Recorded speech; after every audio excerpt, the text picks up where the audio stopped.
learn like a pro. Time is one of those fundamental pillars of physics. But how do we actually capture it? How do we measure something so abstract with pinpoint accuracy? Well, in this explainer, we're going to dive right into the elegant mechanics behind precision timekeeping. Okay, so before you can measure anything, you need a universal standard. For time, that standard is the second. And really, every single tool we use for timekeeping, whether it's a simple stopwatch or your fancy digital watch, is built from the ground up to capture and count this one essential unit. So what is time, really? At its most basic, it's just the interval between two events. The start and finish of a race or one sunrise to the next. Our goal is to measure that interval with a reliable, repeatable method, and the second is our guidepost. So how do we actually capture these seconds over and over again, reliably? Well, we need a machine, a mechanical process that just repeats itself perfectly. And for that, we're going to look at a pretty brilliant innovation that's been with us since all the way back in the 16th century. Meet the simple pendulum. And the beauty of this thing is just how simple it is. You've really only got three core parts: a fixed end to hang it from, a string, and a mass at the bottom that we call a bob. This super simple fixed structure is the absolute key to producing a consistent, predictable motion we can use to count out the seconds. All right, so we've got our tool. But what exactly are we measuring? We need to define the single, fundamental beat of our new pendulum clock. That repeating beat, we call it one oscillation.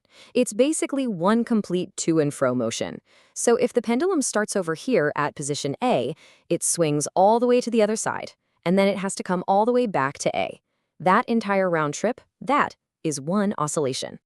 And the time it takes to do that, to complete one single oscillation, that has a special name. It's called the period, and we usually just write it as a capital T. This is the exact number we're trying to nail down. It's the rhythmic heartbeat of our clock. But, and there's always a but, here's where we hit a snag. We have this perfect machine, but then we go and introduce a totally imperfect element into the system: us. See, the problem isn't the pendulum, it's us. Our reflexes, they're just not consistent. When you try to time one quick swing with a stopwatch, those tiny delays in your reaction, starting the timer a little late, stopping it a little early, they create a pretty big random error. This human flaw makes it almost impossible to accurately capture the time of a single short event like this. So how do we get around our own limitations?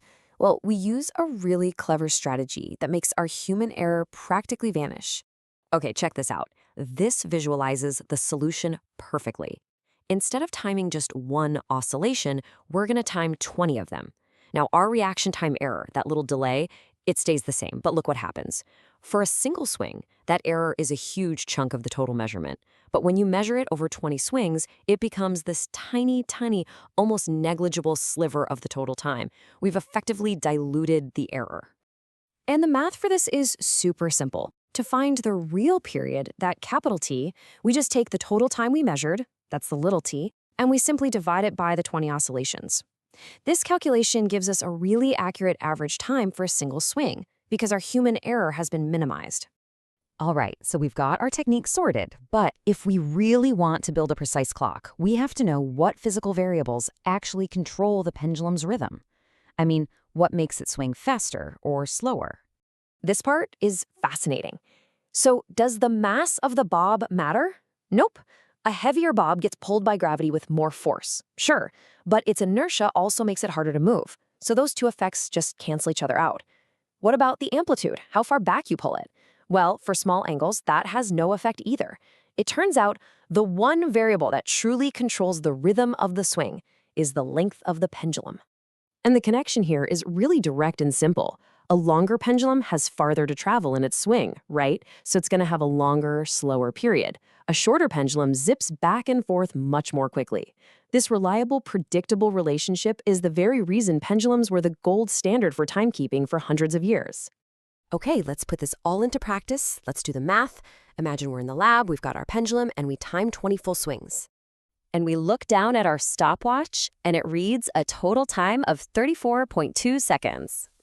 Now we apply our error dilution strategy. We take that total time and we divide it by the 20 oscillations we measured. And that gives us our answer. The precise period of a single oscillation is 1.71 seconds. By following this method, we filtered out all the noise from our own reaction time to find the pendulum's true, consistent rhythm. So, what this all really shows us is that true accuracy isn't just one thing, it's a synthesis. It's choosing the right apparatus, where we know that only the length matters. It's using the right technique, measuring 20 oscillations to dilute that human error. And it's applying the right math to find a precise average. And this really gets to the heart of scientific measurement. It's not just about having the right tools. True precision comes from a synthesis, understanding the physics, designing a clever procedure to overcome our own limitations, and using math to refine the final result.